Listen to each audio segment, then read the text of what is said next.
Open your legs. I will only stop when my child is in your womb. 70 years rancher to the giant bride. The telegram reached Alohan hard on a night when the boarding house hallway smelled like coal smoke and wet wool. 3 lines. No poetry. Need a wife strong enough for high country winters. Need a child before I'm gone. If you come, you will be treated with respect. Alohan read it twice, then held the paper over the lamp as if heat could reveal the truth between the words. She was 28, tall enough that door frames watched her pass. In St. Louis, men call her giant like it was a verdict. One suitor said politely that she made him feel small. So she learned to work, lift, endure, smile only when she meant it. That telegram didn't promise romance. It promised purpose. And Alohan had been hungry for a purpose longer than she could name. 2 weeks later, the train left her in a place that felt like the edge of the world. The air was thin and sharp. One lantern on a narrow platform. A silence so wide it pressed on her ribs. A wagon waited. The driver was an older ranch hand with a face like weathered leather and a hat pulled low. He took one look at Alohan's height, then at her hands, and nodded like he'd found what he came for. "You're the bride," he said. "I'm the woman who answered," Alohan replied. That earned her a quick smile. "Name's Boone. Mr. Cross is up at the house." They rolled past stubborn snow patches and fence posts leaning like tired men. A creek flashed silver under ice. Then the ranch appeared in the valley, battered but standing. Cross Ridge Ranch. A barn patched in different wood. A windmill squealing with every turn. A house with light in the windows, warm as a hell breath. Alohan stepped down and felt the ground answer her weight. The world noticing her again. The front door opened before Boone could knock. Gideon Cross stood there, 70 years in his posture, but not in his gaze. Iron gray hair, a steady jaw. He didn't stare at her size. He looked at her like a partner. "Alohan Hart," he said. "Yes." He offered his hand. His palm was rough and warm. "Thank you for coming." Inside smelled of pine and black coffee. A stove fire snapped. On the wall hung a photograph, the glass polished clean. A woman in a plain dress, a child on her lap, both smiling carefully. "That was my first family," Gideon said, "both buried on the hill behind the cottonwoods." Alohan's throat tightened. "I'm sorry." He nodded once, accepting the words without leaning on them. Then he laid a bank notice on the table. A seal. A date. "They'll take this ranch unless I prove there's a future living here," he said. 6 months. No heir, and the land goes to whoever can argue it should. Alohan stared at the number like it could bite. Gideon poured her coffee, black, then pushed a plate of beans and cornbread across the table. He didn't hover, didn't try to impress her. He ate like a man who had learned not to waste daylight. "I won't force you," he said after a long minute. "I won't lie either." He held her gaze. "I want a child before I die. I want my name to mean something after I'm gone." Then softer, "And I want a wife who chooses this." Alohan felt an old memory rise, sharp as winter air. A crowded room back east, a man's embarrassed smile, a gentle voice saying, "You're impressive, but I can't." She'd walked home with her boots full of snow, and her pride split open.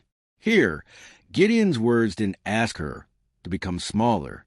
They asked her to stand as she was. She noticed something then. In the corner of the room sat a cradle, carefully made, sanded smooth, unfinished. No paint, no blanket, as if the house had been waiting and then stopped believing. Alohan looked back to Gideon. "Does the bank truly care about an heir?" she asked. "Or do they care about who gets to take this land when you're gone?" Gideon's jaw tightened. "The bank cares about profit." He tapped the table once hard. "But one man cares about taking it personally." Outside, the wind pressed against the house. A loose shutter clicked, steady as a heartbeat.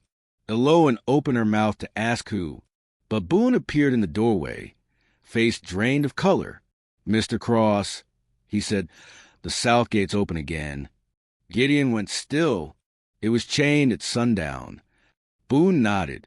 And there's tracks in the snow. Fresh. Eloan's skin cooled. No one should have been out there. Gideon folded the bank paper, slow and controlled. Then he looked at Eloan, and the steadiness in his eyes carried a warning. Eat first, he said quietly. Then I'll show you the land. And I'll tell you about the man who's been waiting for me to fail. Eloan nodded, though her heart had started a race. Beyond the window, a low whistle slipped through the dark and vanished, and she understood. She hadn't arrived at a quiet ranch. She'd arrived in the middle of a waiting storm. Eloan didn't sleep much that first night. The house was warm, but the wind sounded like it was trying to speak through the walls. Every now and then, the loose shutter tapped again, like a reminder that someone out there had time to waste. Before sunrise, Gideon was already up. He moved carefully, not slow, just measured, like a man who learned to save strength for what matters. He handed Eloan a heavy coat and a pair of thick gloves. Come, he said. You should see what you've stepped into. Outside, the ranch looked different in early light. Not pretty, honest. The creek ran through the valley like a silver thread, half frozen, half alive. The fences were old but still standing. And the south gate, the chain lay on the ground like it had been placed there on purpose. Boone crouched by the snow. 2 sets of tracks, he muttered. 1 man, 1 horse. Eloan leaned down. The prints were fresh, sharp at the edges. Whoever came last night wasn't lost. He knew where the gate was, and he knew how to leave without noise. Gideon's mouth tightened. That's been happening for weeks, he said. Small things. A gate, a missing tool, a fence cut clean. Eloan looked up. Why not report it? Gideon gave a short, tired breath. Sheriff in town is friendly with the wrong people. That was the first curiosity Eloan couldn't shake. If the law didn't help, then who was Gideon really fighting? They walked toward the far pasture. Along the way, Gideon pointed out the land like a man listing injuries. This slope breaks first in spring. That trough leaks. The cattle are thin because the feed seller raised prices after he heard about the bank. Eloan listened, but she also watched Gideon. He wasn't asking for sympathy. He was showing her the truth. At the edge of the pasture, they stopped near a line of cottonwoods. Beyond them sat a low hill, quiet and neat. 2 stones, 1 larger, 1 small. Gideon didn't speak for a long moment. Then he said, I don't want to be buried knowing I failed them. Eloan felt something soften in her chest. Not pity, respect. On the walk back, she asked a question that had been tightening in her throat. Who wants a ranch? Gideon's eyes stayed on the horizon. Silas Rourke. The name landed heavy. Who is he? Eloan asked. Gideon's voice lowered. Neighbor to the west. Owns land that looks big on paper, but it's dry land. No creek. No good water. He nodded toward Silver Creek. This is what he wants. Not my house. Not my fences. This water. Eloan frowned. Then why would an air matter? Gideon's answer was simple and colder than the air. Rourke has been telling the bank, I'll die soon, and the ranch will be abandoned. He says it'll be safer in his hands. Gideon looked at her. An air is proof the ranch isn't dying. Proof it has a future. Eloan understood then. This wasn't only about a child. It was about survival. Back at the house, Boone led them to the barn. 2 ranch hands stood inside. A young man named Kit and an older woman named Marnie, who moved like she'd been built from rope and stubbornness. Both paused when they saw Eloan. Kit blinked up at her height. Marnie just nodded once, as if she'd already decided Eloan's worth would be proven by work, not talk. Gideon spoke clearly. Eloan is here by choice. She'll be treated like family. Anyone who can't manage that can find pay elsewhere. No one argued, but Eloan noticed something in Kit's face. Not disrespect. Worry, like he wanted to say something and didn't know how. That made Eloan curious. What did the hands know that she didn't? The day moved fast. Marnie showed Aloan how the feed was stored, how the horses were handled, how to spot a weak fence before it failed. Aloan worked without complaint. She lifted a heavy grain sack onto her shoulder like it was nothing, and Kit's mouth fell open. Marnie's eyes narrowed, then softened just a little. "Strong is useful," she said, "but useful isn't enough around here." "What is?" Aloan asked. Marnie leaned close. "Staying." That word followed Aloan all afternoon. Staying. Near dusk, Gideon called Aloan to the porch. He held out a folded page. "What's that?" she asked. "My will," he said. Aloan froze. "That's quick." Gideon's gaze didn't move. "I'm 70. Quick is the only speed I've got." He tapped the paper. "If you marry me and we have a child, the ranch passes clean. No arguments. No games." Then he added, quieter, "If something happens to me before then, I don't want you left with nothing but rumors." Aloan looked at the paper, then at him. She expected pride. Instead, she saw fear, held under control, and she realized something else, something sharp and personal. Gideon wasn't only afraid of dying. He was afraid of being erased. Night came early. They ate supper in a calm silence, but the calm felt thin. Halfway through the meal, a sound came from outside. A single horse neigh. Not panic, more like surprise. Boone stood up so fast his chair scraped. Kit reached the window. Marnie's hand tightened around her cup. Aloan didn't move. She only listened. Then, from the yard, a voice carried through the dark, smooth as oil. "Gideon Cross," it called. "I know you're in there." Gideon's face went still. Aloan watched the color drain from Boone's cheeks. And that's when she understood. Silas Rourke wasn't hiding anymore. No one rushed outside. Not because they were scared. Because they were smart. Gideon stood slowly and walked to the door like a man stepping onto a stage he didn't want. Aloan followed, not behind him, but beside him. The porch boards creaked under their weight. Cold air poured over them. The yard was dark except for moonlight on snow. A man sat on a horse near the fence line. He didn't come close. He didn't need to. His voice already owned the space. Silas Rourke tipped his hat. Polite in the way wolves are polite. "Evening, Gideon," he called.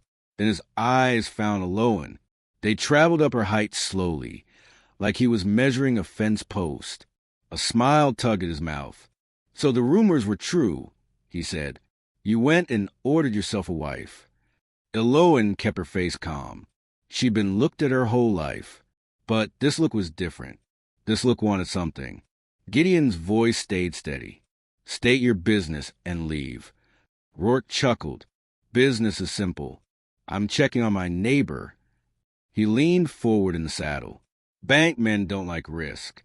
And you, Gideon, you're risk-wearing boots." Gideon's hand tightened on the doorframe, but he didn't raise his voice. "This is my home," he said. "You don't belong here." Rourke's smile widened. "Oh, I will." He looked at Aloan again. "And you must be the solution." Aloan spoke clearly, easy English, no fancy words. "My name is Aloan Hart. I came by choice. I'm not anyone's order." Rourke laughed softly. Choice is a sweet word. But land makes choices for people. His gaze slid to Gideon. "You really think a wedding and a baby will save you?" The word baby made the night feel colder. Gideon didn't blink. "It's none of your concern." Rourke lifted his chin toward the south gate. "Then why do your gates keep opening?" He paused, enjoying the tension. Funny how things happen when a man's close to losing everything. Boone stepped onto the porch behind them. Kit and Marnie stayed inside, watching from the window like shadows. Rourke's eyes flicked to Boone, then back to Gideon. "I'll make this simple," Rourke said. "You can sell to me now and leave with dignity. Or you can wait for the bank to take it and leave with nothing." He turned his horse slightly, as if already bored. "Either way, this valley will belong to me soon." Then he tipped his hat again, slow and mocking, and rode off into the dark. Only when the sound of hooves faded did anyone breathe. Back inside, The fire snapped in the stove like it was angry. Boone's hands shook as he poured water. "That man's poison," Boone muttered. Gideon sat down hard, like the years fell onto him all at once. Eloan stayed standing. "He wants the water," she said. Gideon nodded. "And he wants me gone." Eloan looked around the room, at the worn table, at the unfinished cradle, at the bank notice folded in Gideon's pocket like a knife. "Then we need a plan," she said. Gideon looked up, surprised. "You're not thinking of leaving?" Eloan's voice stayed calm, but something inside it sharpened. "I didn't travel all this way to run because a greedy man rides by and smiles." Marnie entered the room then, slow and serious. She had a small metal box in her hands. "What's that?" Eloan asked. Marnie set it on the table. "Letters," she said. "Old ones." Gideon's eyes narrowed. "I told you to burn those." Marnie shook her head. "No, because the truth matters more than comfort." She opened the box. Inside were folded papers, tied with faded ribbon. Eloan saw handwriting, careful and neat. "Your first wife wrote these," Marnie said. "She wrote them near the end." Gideon's jaw tightened. "I don't need to relive that." Marnie didn't back down. "You do if you want to win." Eloan's curiosity rose again. Why would letters from the past help with Rourke now? Marnie slid one letter toward Eloan. "Read," she said. Eloan looked at Gideon. He hesitated. Then he nodded once, like surrender. Eloan unfolded the paper gently. The words were simple, but heavy. "If anything happens to me, don't trust Silas. He smiles like a friend, but he counts like a thief. If the creek ever becomes shared, you'll lose everything. Protect the water. Protect the child." Eloan's fingers went cold. She looked up. This was written before she died. Gideon stared at the letter, like it could accuse him. "Yes." Boone swallowed hard. "She knew he'd try," he said. She saw him watching the creek even back then. Eloan's mind moved fast. Rourke hadn't just started wanting this land. He wanted it for years. And now, with Gideon older and alone, he smelled weakness. Eloan placed the letter down carefully. "There's more," she said, looking at the box. Marnie nodded. "There's one letter Gideon never opened." Gideon's face tightened. "I didn't open it because I didn't want the last thing she said to hurt." Eloan spoke gently. "What if the last thing she said could save the ranch?" Silence stretched. Then Gideon reached for the sealed envelope. His hands were steady, but his breathing changed. He broke the seal slowly, unfolded the page, and as he read, his eyes lost focus like he was falling through time. Eloan watched his face. Something was happening inside him. Not anger, not sadness. Shock. "What is it?" Boone asked quietly. Gideon's voice came out rough. "She wrote." He swallowed. "She wrote that Silas Rourke is not just a neighbor." Eloan leaned forward. "Then who is he?" Gideon looked up, eyes dark with truth he never wanted to say out loud. "He's my blood," Gideon said. "My half-brother." The room went silent like the fire had stopped breathing. Eloan didn't speak right away. A half-brother. That changed everything. It wasn't just a greedy neighbor anymore. It was family trouble that never healed. Boone's mouth opened, then closed. Marnie sat down like her knees finally gave up. Gideon kept staring at the letter, as if the words were still moving. "I never knew," he said. "Not truly." He rubbed his forehead with 2 fingers. "My father lived a double life before he settled down. My mother found out too late." He swallowed hard. Silas grew up angry. And anger like that doesn't run out. It only learns new shapes. Eloan leaned forward. "Does Silas know you know?" Gideon shook his head. "I don't think so." Then he paused. "Or maybe he's been waiting for the day I finally admit it." That question hung in the room. How long had Silas been playing a game Gideon didn't even know existed? Marnie spoke quietly. "Your wife knew. That's why she wrote it down. Her voice tightened. She wanted you to stop pretending it was only business. Boone looked at Eloan. Now you see why we're scared, he said. He's not just after land. He's after the feeling of taking it from you. Eloan's heart beat heavier. So the gate's opening. The missing tools, it wasn't random. It was pressure. Little pushes meant to make Gideon look weak, careless. Finished. Eloan stood and walked to the window. Outside, the ranch slept under moonlight. The creek kept flowing. It didn't care about family names. It didn't care about banks. It just moved forward. Eloan turned back. Tomorrow we go to town, she said. Gideon blinked. For what? For answers, Eloan said, and for protection that doesn't depend on favors. Then she added, and if the sheriff won't help, we find someone who will. Boone gave a nervous laugh. In this county? Who? Eloan's voice stayed steady. A judge, a lawyer, a pastor, anyone who signs papers and tells the truth. Marnie studied Eloan for a long moment. Then she nodded once. You're not only strong, she said. You're stubborn. A small smile appeared. That might be what saves us. The next morning, they rode to town before the sun fully lifted. Eloan on a tall bay horse. Gideon beside her on a steady old gelding. Boone followed with a wagon. Town was small but loud in its own way. People looked up when they passed. Not at Gideon. At Eloan, the giant bride. The new story. Eloan kept her eyes forward. She'd spent years being stared at. But she noticed something this time. Some faces weren't curious. They were calculating. At the general store, the clerk greeted Gideon too warmly, like a man trying to hide something. Morning, Mr. Cross, he said. Heard you got yourself help. Eloan felt it. Word traveled fast. Too fast. They went to the bank first.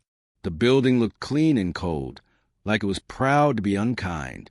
Inside, the bank manager, Mr. Alden, adjusted his glasses and spoke like he was reading from a rule book.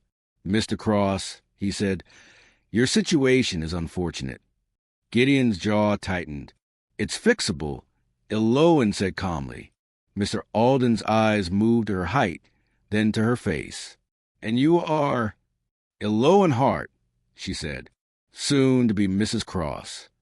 That got his attention. He cleared his throat. If you marry, it shows stability, he said. But the bank needs more than a wedding. He lowered his voice. We need proof of a lasting household. An heir is the clearest proof. Eloan held his gaze. And if the heir comes later, do you still take the ranch? Mr. Alden hesitated. Then he said the part that made Gideon's shoulders stiffen. If Mr. Cross passes without an heir, the deed becomes complicated. Complicated things get sold. Eloan's stomach tightened. So that was the trap. It wasn't only 6 months. It was time itself. Gideon's voice came out quiet. You're pushing me towards something personal. Mr. Alden spread his hands. I'm pushing you toward policy.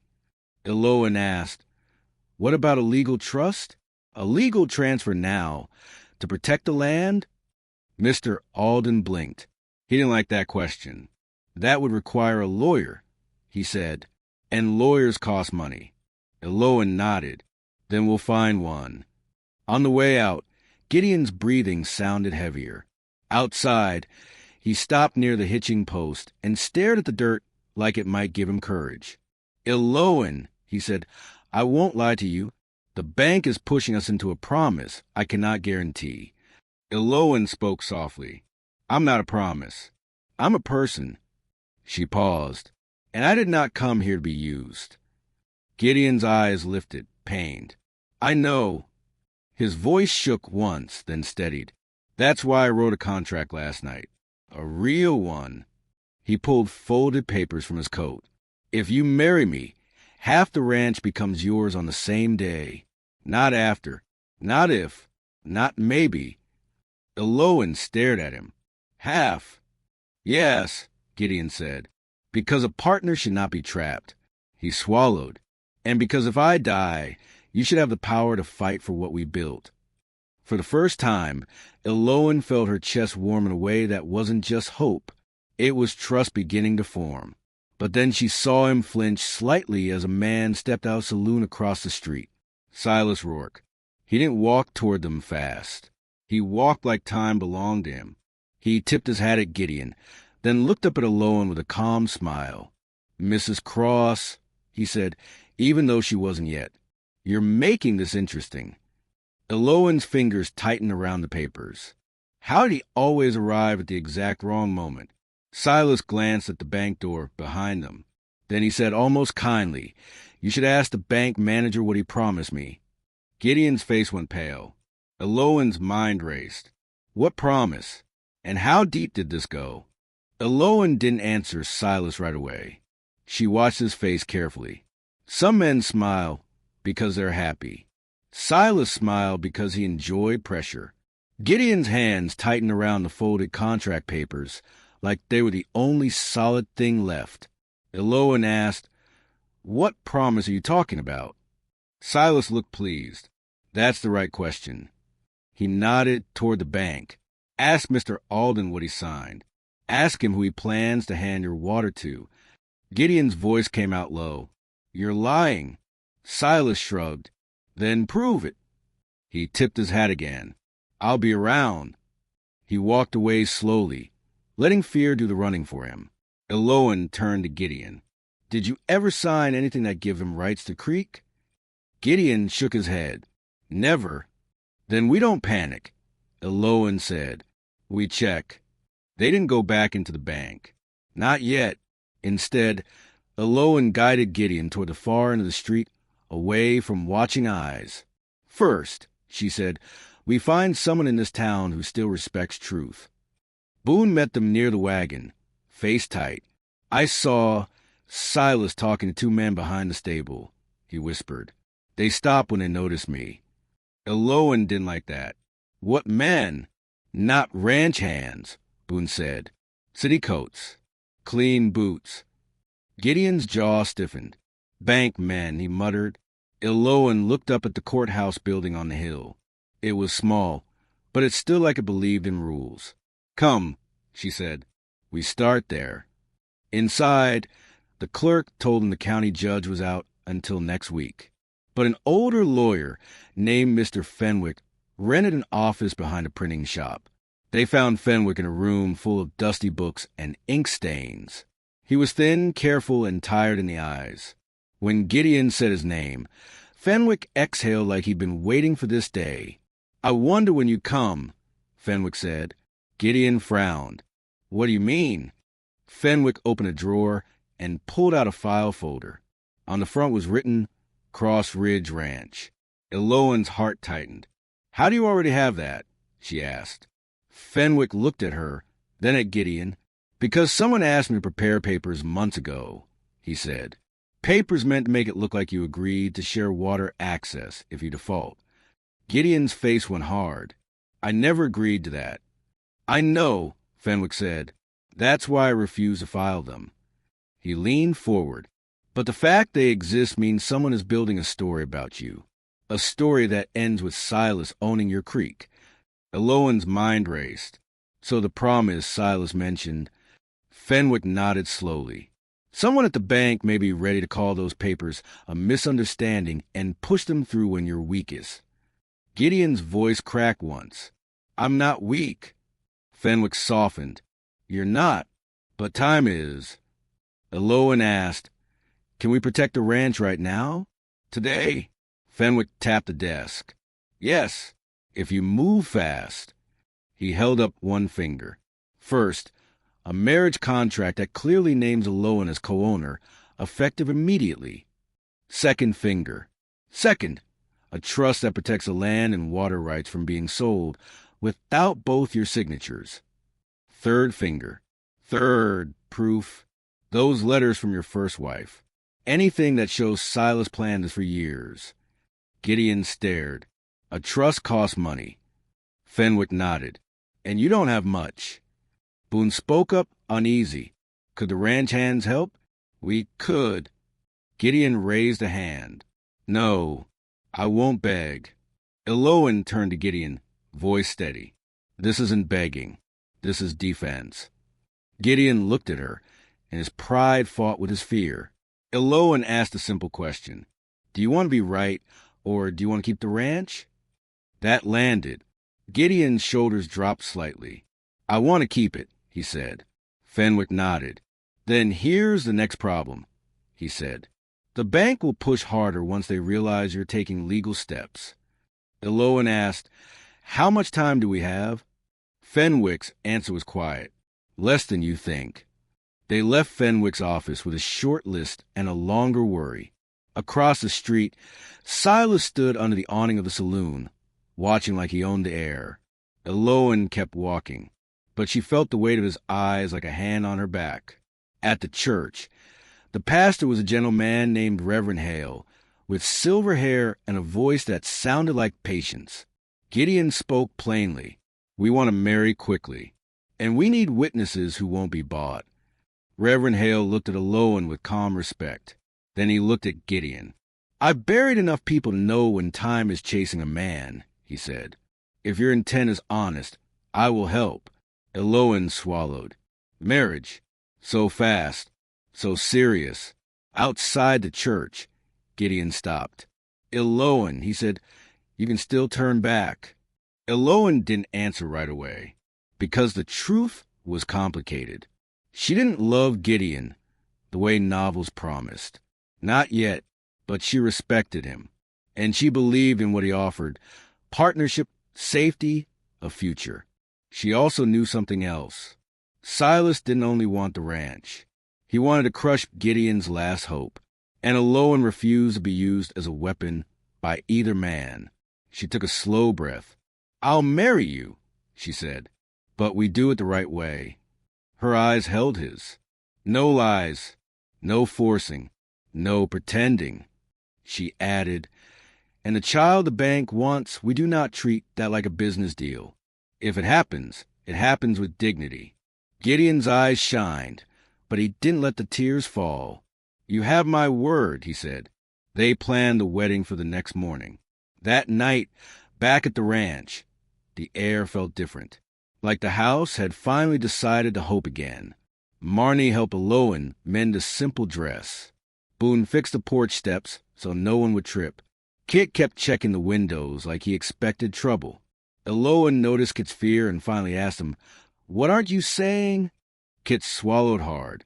Then he spoke fast, like the words burned. I saw Mr. Alden meet Silas behind the feed store. Kit said, I heard part of it. He looked at Gideon. He said the bank would move up the deadline. He said, they'll claim you're unfit. They'll say you're confused, too old to manage. Gideon went still.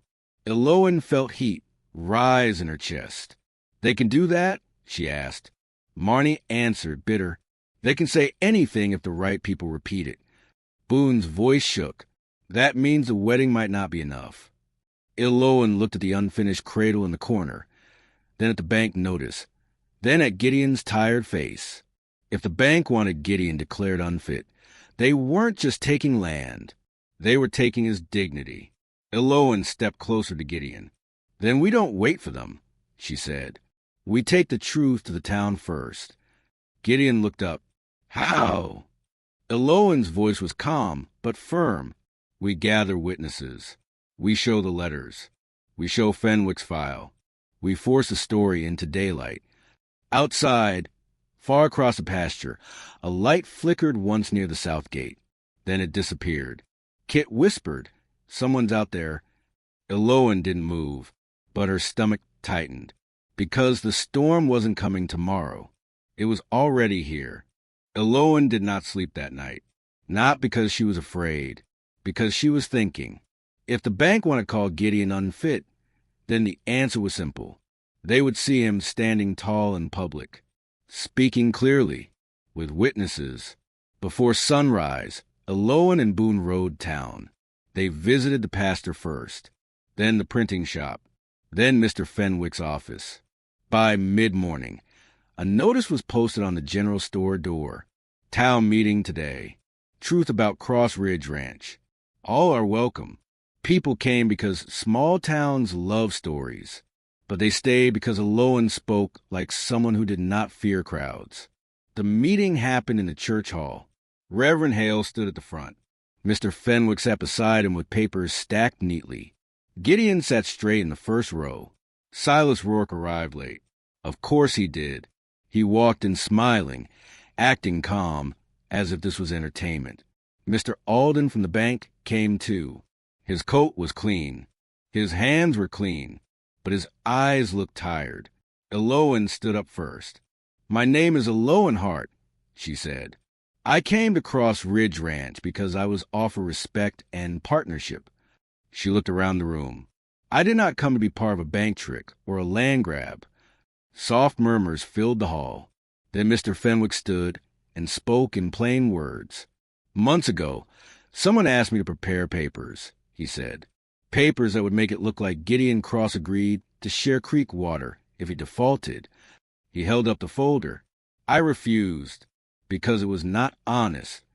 People shifted in their seats. Someone whispered, "That's theft." Silas smiled wider, but his eyes sharpened. Fenwick continued, "Tonight, we also have letters written by Gideon's late wife." He nodded to Marnie, who stepped forward with the metal box. Marnie's voice was steady. "She warned us," she said. "She wrote that Silas Rourke would try to take the water, that he was counting on Gideon being alone." The room went quiet as Reverend Hale read the key lines out loud. Not dramatic, just true. Then Gideon stood. He did not shout. He did not cry. He spoke like a man who had carried shame too long. "I didn't know Silas was my blood until yesterday," he said. "That letter told me." He looked towards Silas. "If you wanted truth, you could have come to my door and spoken like a man." His voice hardened. "But you chose tricks." Silas let out a small laugh. "Tricks," he said. "I call it business." Aloan faced Silas directly. "You call it business because that sounds clean," she said.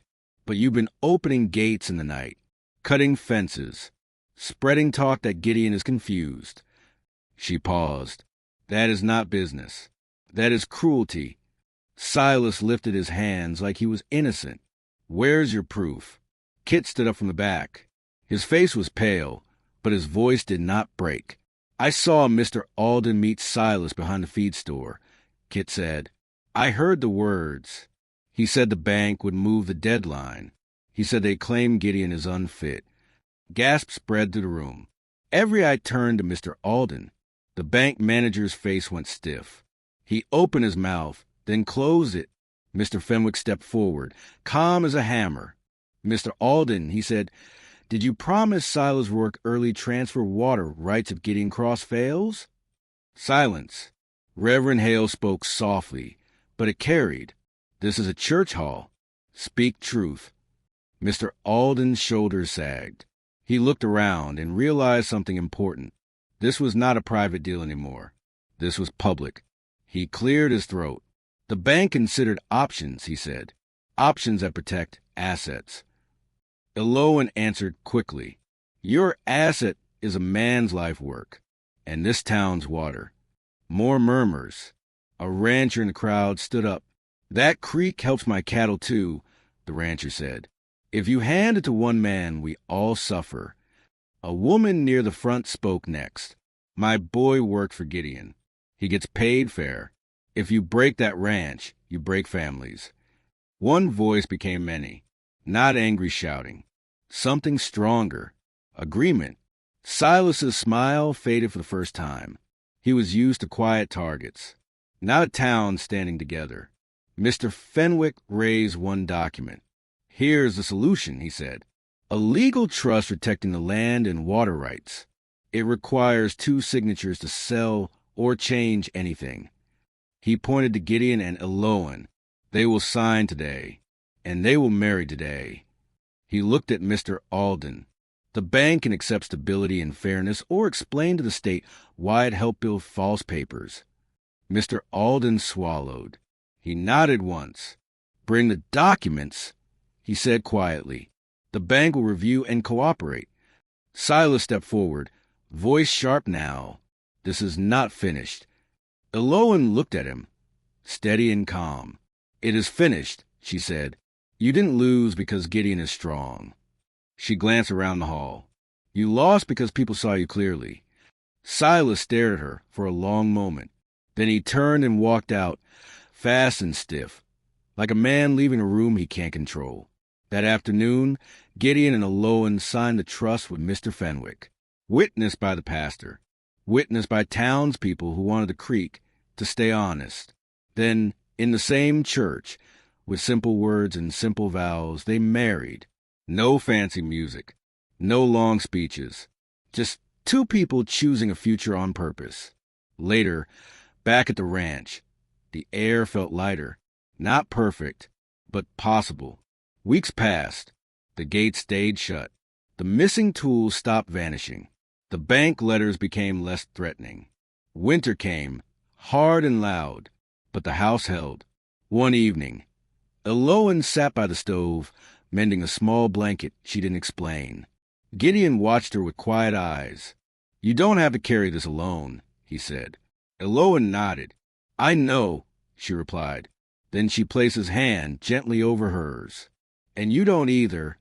Spring returned like a promise kept. The creek ran full. Grass pushed through the cold ground. And the cradle in the corner was finally finished, painted, lined with soft cloth. The ranch did not survive because of threats. It survived because of truth, shared work, and a town that remembered what fairness looks like. Some people thought Eloan came to save an old man, but the real story was simpler.